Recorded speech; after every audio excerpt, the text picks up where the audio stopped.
Mix बाई DJ आजाद 80 80 99 94 94।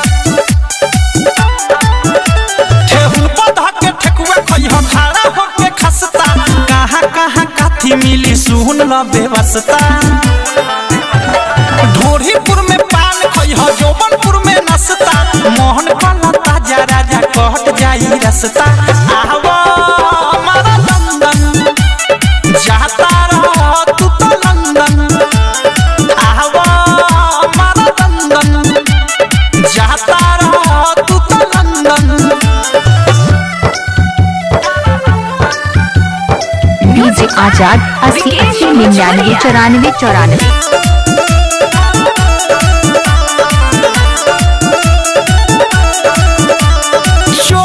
बाजार में बोली ना बोली हो लहंगा नगर बीच में गलिया गली में मलिया सा पास बनोट घीचे में।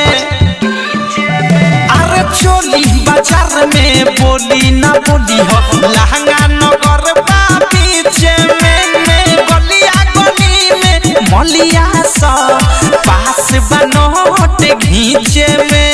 झूलापुर रसगुल्ला खइह सायापुर सब पापड़ी। महालपुर में मिश्री मिली सोट के खइह लाबड़ी। लालीपुर में घूमे सब छौरी खाली लाबड़ी। जाए के बेरी खालो होई जवानी के मुर्गा बड़ी। आवा हमारा लंदन जाता रह तू तो लंदन। आवा हमारा लंदन जाता रह तू तो लंदन। डीजे आजाद 80 80 99 94 94।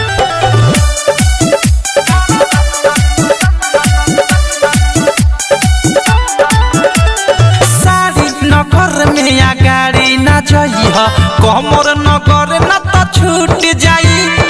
जांग नगर में धांग के मारी ए राजा मुहरा उर फूट जाई।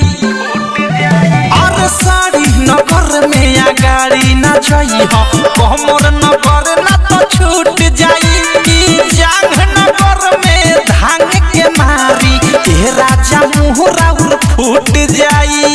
पेट नगर में लेट न करिह लोगों हाके ढीठ बा। आगापुर से पाछा आई बचौते एगो पीठ बा। राइतो ठारू अवधेश फरियाद जदी जीत बा। चुमा लेके देखई मिठाइयों से मीठ बा। आवा हमारा लंदन जाता रह तू तो लंदन। आवा हमारा लंदन जाता रह तू तो लंदन।